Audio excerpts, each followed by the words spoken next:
Tehran का इनकलाब square, यानी वो चौराहा जहां से ईरान की क्रांति को फिर से ताकत दी जा रही है। सलाम फरमांदे।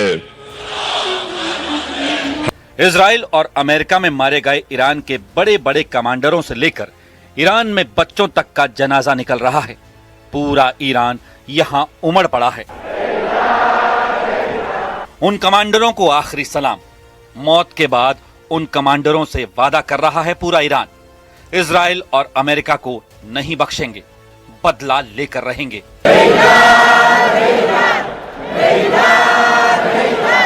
28 फरवरी के बाद से जो जनरल और कमांडर मारे गए, सबका बदला लेगा ईरान। इसका इशारा नए सर्वोच्च नेता मुज्तबा खामेनेई की तरफ से कर दिया गया है। पिछले 2 महीनों से ईरान की पब्लिक लगातार सड़कों पर आ रही है। कभी लाखों लोग ईरान के शहरों में आयतुल्लाह अली खामेनेई के समर्थन में निकले, तो कभी ये लोग खामेनेई की हत्या के खिलाफ सड़कों पर आए। अब पूरा ईरान अपने नए सुप्रीम लीडर मुज्तबा खामेनेई के समर्थन का ऐलान कर चुका है। ईरान में सड़कों पर रोज इनकलाब लाने की कोशिश हो रही है और इसके टारगेट पर अमेरिका और इजराइल हैं। कोई शक नहीं कि मिसाइल इजराइल में गिर रही हैं। तबाही तेल अवीव और हाइफा में बहुत ज्यादा हो रही है।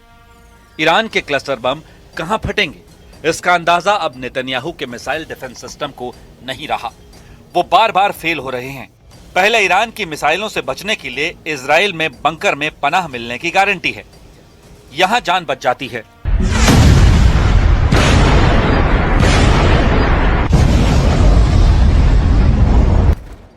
लेकिन नई मिसाइलों के हमले में वो गारंटी भी खत्म हो चुकी है। जमीन पर तबाही और बंकर में मौत का खौफ। इस युद्ध में ईरान के तेवर कमजोर नहीं पड़ रहे। ईरान के विदेश मंत्री अब्बास अरागची ने अमेरिका और इजराइल को बहुत बड़ी धमकी दी है, डराने की कोशिश की है। अब्बास अरागची ने कहा है, नेतन्याहू नहीं चाहते कि दुनिया को पता चले कि ईरान कैसे इजराइल पर पलटवार करके उसे सजा दे रहा है। अरागची का दावा है कि उनकी रिपोर्ट बताती है कि इजराइल में ईरान की मिसाइलों से बड़ी तबाही मची है। इजराइल की लीडरशिप पैनिक कर चुकी है। इजराइल का एयर डिफेंस सिस्टम फेल हो चुका है। सबसे अहम बात, अरागची ने कहा है कि अभी तो ईरान ने सिर्फ शुरुआत की है। Well, actually, this is a war imposed on us, and what we are doing is only defending ourselves. We are facing an act of aggression which is absolutely illegal, and what we are doing is the act of self-defense which is legal and legitimate. Israel Iran पर हमला करता है, Iran पलटवार करता है और फिर यही सिलसिला तेज हो जाता है। ईरान की राजधानी तेहरान का हाल देखिए। यह शहर रोज टारगेट बन रहा है, जैसे तेहरान रोज जल रहा है। तेल डिपो से लेकर स्कूलों पर हुए हमलों ने ईरान को गुस्से से भर दिया है। तेहरान के कई मोहल्ले गाजा जैसे दिखने लगे हैं, क्योंकि अमेरिका के बंकर बस्टर बम जहां गिरते हैं वहां पहचानना मुश्किल हो जाता है कि यह फिलिस्तीन है या ईरान। ईरान पर हमले के लिए डोनाल्ड ट्रंप और नेतन्याहू रोज बात करते हैं। यह इजराइल के रक्षा मंत्री काट्ज का दावा है।